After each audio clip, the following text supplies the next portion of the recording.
हवामान खात्याचे अंदाज सारखे का चुकतात? म्हणजे पाऊस पडणार म्हणाले, ऊन पडलं.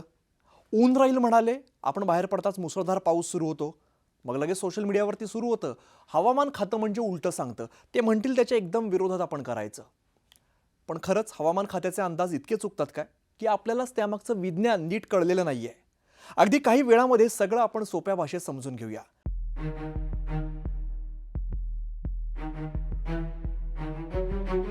नमस्कार, मी अमित गद्रे. न्यूज 18 मराठीच्या विशेष व्हिडिओमध्ये सगळ्यांचं स्वागत आहे. मंडळी, महत्त्वाचा मुद्दा, हवामान अंदाज नेमका तयार कसा होतो?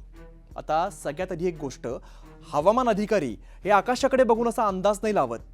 हजारो हवामान केंद्र आहेत, रडार आहेत, उपग्रह आहेत आणि विमानांमधील माहिती गोळा केली जाते. वातावरणात सोडले जाणारे वेदर बलून्स असतात आणि या सगळ्यामधून रोज लाखो डेटा पॉइंट्स गोळा केले जातात. मग सुपर कॉम्प्युटर त्या सगळ्या डेटाचं विश्लेषण करतात. तापमान आहे, हवेचा दाब आहे, आर्द्रता आहे, वाऱ्याचा वेग आहे, ढगांची हालचाल आहे, हे सगळं मोजून पुढचा अंदाज तयार केला जातो. म्हणजे हा अंदाज कसा आहे बघा, विज्ञान आहे, गणित आहे आणि सुपर कॉम्प्युटर आहे, या सगळ्याचं कॉम्बिनेशन आहे. आता मग प्रश्न असा तुमचा बरोबर आहे की मग अंदाज चुकतो का? हो, अंदाज चुकतो.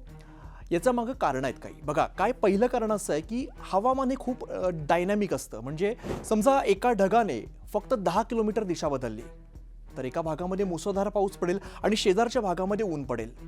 विशेषतः मुंबईसारख्या शहरामध्ये एका भागामध्ये पूर असतो तर दुसऱ्या भागामध्ये कोरडे रस्ते असतात. असं अनेकदा घडतं. दुसरं कारण असं आहे की अंदाज हा प्रोबॅबिलिटीवरती म्हणजे शक्यतेवरती आधारित असतो.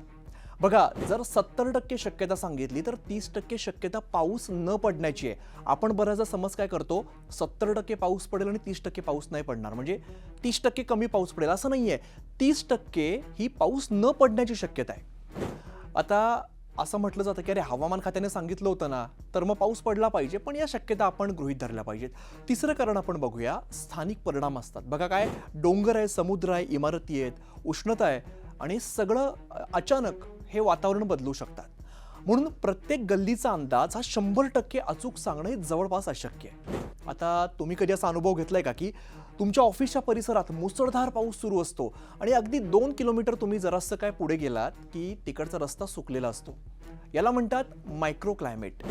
सिमेंटची जंगलं आहेत, प्रदूषण आहे, झाडांची कत्तल आहे, त्यामुळे शहरामधील ठराविक भागाचं तापमान हे अचानक वाढलेलं असतं. आता हवामान खात्याचा अंदाज हा संपूर्ण जिल्ह्यासाठी असतो, तुमच्या गल्लीसाठी नसतो. आणखीन एक मजेशीर गोष्ट आपण जाणून घेऊया. आपल्याला असं वाटतं हवामान खातं हे रोज चुकतं. प्रत्यक्षात तसं घडत नाही मंडळी. 1 ते 3 दिवसाचा अंदाज जो आहे तो बहुतांश वेळेला अचूक असतो. 5 दिवसांपर्यंतचा बराच विश्वासार्ह असतो. पण जेव्हा 7 ते 10 दिवसापर्यंतचं पुढचं हवामान अंदाज जो असतो ना, तर त्यातली अचूकता आहे ती कमी होऊ शकते. कारण काय, तर वातावरणाला अगदी म्हणजे छोटासा जो बदल आहे तो पुढच्या काही दिवसात तो मोठा फरक निर्माण करू शकतो. म्हणूनच काय, तर हवामानाचा अंदाज हा भविष्यवाणी नाहीये, लक्षात घ्या. ते अपडेट होणारं वैज्ञानिक मॉडेल आहे.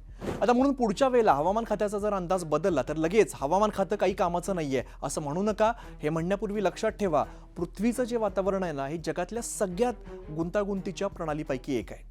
आणि तरीसुद्धा शेकडो उपग्रह आहेत, रडार आहेत, सुपर कॉम्प्युटर आहे, याच्या मदतीने आपल्याला आधीच वादळं कळतात, मुसळधार पाऊस कळतो, उष्णतेच्या लाटांबद्दलच्या सूचना आपल्याला मिळतात. म्हणून अंदाज थोडाफार तो बदलू शकतो, त्यात फरक पडू शकतो, समजून घ्या.